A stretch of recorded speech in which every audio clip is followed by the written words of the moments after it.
The Book of Judges, chapter 7. Then Jerubbaal, that is Gideon, and all the people who were with him, rose early and camped beside the spring of Harod, and the camp of Midian was on the north side of them by the hill of Moreh in the valley.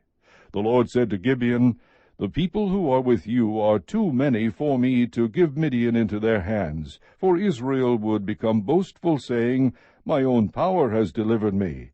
Now therefore come, proclaim in the hearing of the people, saying, Whoever is afraid and trembling, let him return and depart from Mount Gilead. So 22,000 people returned, but 10,000 remained. Then the Lord said to Gideon, The people are still too many. Bring them down to the water, and I will test them for you there. Therefore it shall be that he of whom I say to you, This one shall go with you, he shall go with you. But every one of whom I say to you, This one shall not go with you, he shall not go. So he brought the people down to the water. And the Lord said to Gideon, You shall separate every one who laps the water with his tongue as a dog laps, as well as every one who kneels to drink. Now the number of those who lapped, putting their hand to their mouth, was 300 men. But all the rest of the people kneeled to drink water. The Lord said to Gideon, I will deliver you with the 300 men who lapped, and will give the Midianites into your hands. So let all the other people go, each man to his home. So the 300 men took the people's provisions and their trumpets into their hands. And Gideon sent all the other men of Israel, each to his tent, but retained the 300 men, and the camp of Midian was below him in the valley. Now the same night it came about that the Lord said to him, Arise, go down against the camp, for I have given it into your hands. But if you are afraid to go down, go with Purah your servant down to the camp, and you will hear what they say. And afterward your hands will be strengthened, that you may go down against the camp. So he went with Purah his servant down to the outposts of the army that was in the camp. Now the Midianites and the Amalekites and all the sons of the east were lying in the valley, as numerous as locusts, and their camels were without number, as numerous as the sand on the seashore. When Gideon came, behold, a man was relating a dream to his friend. And he said, Behold, I had a dream. A loaf of barley bread was tumbling into the camp of Midian, and it came to the tent, and struck it so that it fell, and turned it upside down so that the tent lay flat. His friend replied, This is nothing less than the sword of Gideon the son of Joash, a man of Israel. God has given Midian and all the camp into his hand. When Gideon heard the account of the dream and its interpretation, he bowed in worship. He returned to the camp of Israel and said, Arise, for the Lord has given the camp of Midian into your hands. He divided the 300 men into 3 companies, and he put trumpets and empty pitchers into the hands of all of them, with torches inside the pitchers. He said to them, Look at me, and do likewise. And behold, when I come to the outskirts of the camp, do as I do. When I and all who are with me blow the trumpet, then you also blow the trumpets all around the camp, and say, For the Lord and for Gideon. So Gideon and the 100 men who were with him came to the outskirts of the camp at the beginning of the middle watch, when they had just posted the watch. And they blew the trumpets and smashed the pitchers that were in their hands. When the 3 companies blew the trumpets and broke the pitchers, they held the torches in their left hands, and the trumpets in their right hands for blowing, and cried, A sword for the Lord and for Gideon. Each stood in his place around the camp, and all the army ran, crying out as they fled. When they blew 300 trumpets, the Lord set the sword of one against another, even throughout the whole army. And the army fled as far as Beth-shittah towards Zererah, as far as the edge of Abel-meholah by Tabbath. The men of Israel were summoned from Naphtali and Asher and all Manasseh, and they pursued Midian. Gideon sent messengers throughout all the hill country of Ephraim, saying, Come down against Midian, and take the waters before them, as far as Beth-barah and the Jordan. So all the men of Ephraim were summoned, and they took the waters as far as Beth-barah and the Jordan. They captured the 2 leaders of Midian, Oreb and Zeb, and they killed Oreb at the rock of Oreb, and they killed Zeb at the winepress of Zeb, while they pursued Midian, and they brought the heads of Oreb and Zeb to Gideon from across the Jordan. Chapter 8. Then the men of Ephraim said to him, What is this thing you have done to us, not calling us when you went to fight against Midian? And they contended with him vigorously. But he said to them, What have I done now in comparison with you? Is not the gleaning of the grapes of Ephraim better than the vintage of Abiezer?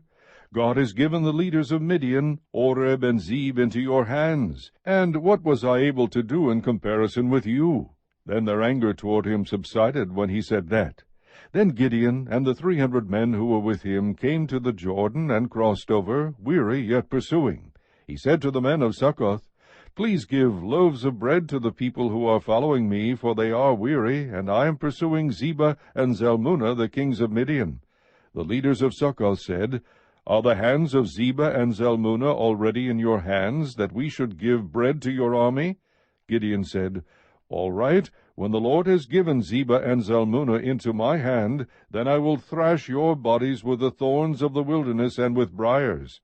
He went up from there to Penuel and spoke similarly to them, and the men of Penuel answered him just as the men of Succoth had answered. So he spoke also to the men of Penuel, saying, When I return safely, I will tear down this tower. Now Zebah and Zalmunna were in Karkor, and their armies with them, about 15,000 men, all who were left of the entire army of the sons of the east, for the fallen were 120,000 swordsmen. Gideon went up by the way of those who lived in tents on the east of Nobah and Jogbehah, and attacked the camp when the camp was unsuspecting.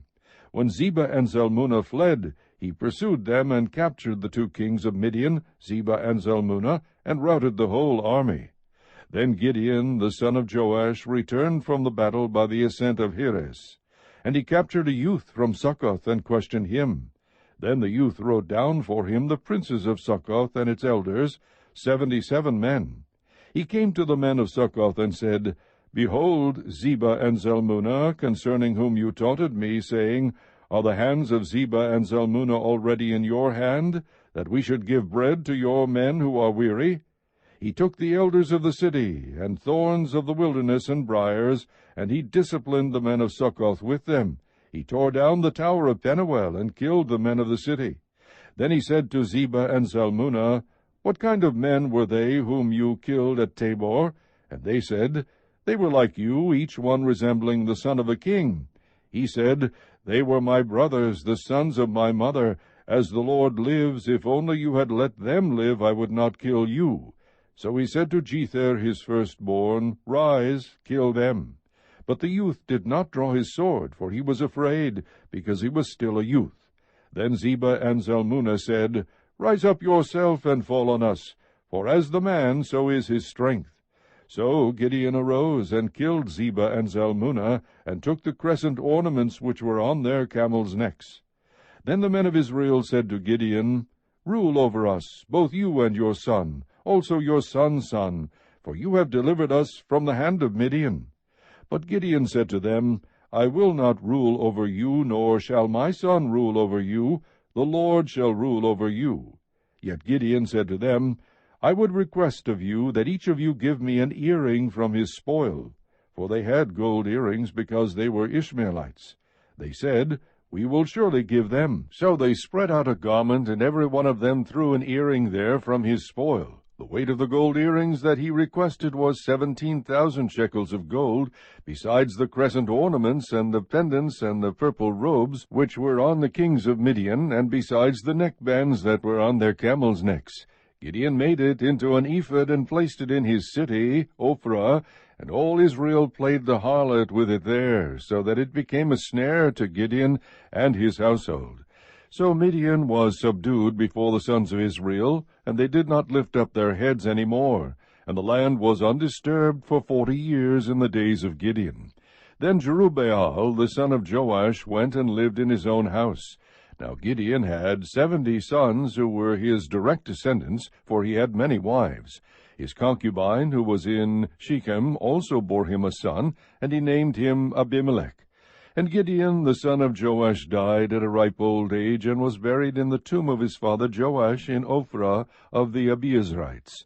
Then it came about, as soon as Gideon was dead, that the sons of Israel again played the harlot with the Baals, and made Baal-berith their god. Thus the sons of Israel did not remember the Lord their God, who had delivered them from the hands of all their enemies on every side, nor did they show kindness to the household of Jerubbaal, that is, Gideon, in accord with all the good that he had done to Israel.